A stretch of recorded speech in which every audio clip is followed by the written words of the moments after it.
All right, so how do we get this I-601A approved? Okay, how do we succeed on this? All right, you got to think about it. The officer that's going to decide these I-601A waivers, they're probably going to look at multiple waivers a day, maybe 4, 5, 6 waivers that day. How are we going to have our waiver jump off the page and get approved? Because they're not going to approve all 5 or 6 of those every day, right? So the biggest thing you want to look at is customizing it.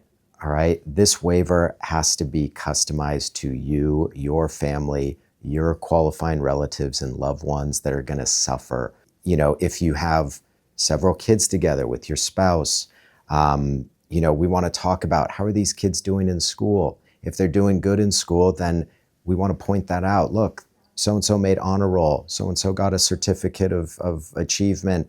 Look how well this family is doing. If you take one of these parents out of the equation, the whole thing might fall apart. These kids might get depressed. They might start doing poorly in school.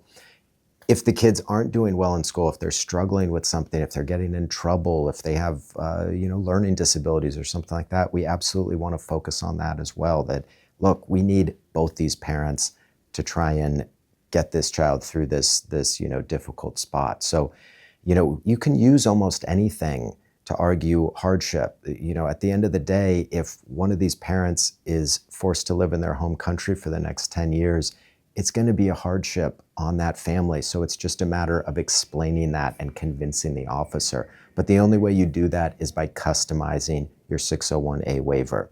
If you're an attorney or you have an attorney that they're preparing affidavits or cover letters that really just kind of plug your name and your spouse's name into some boilerplate document, that's not going to do it.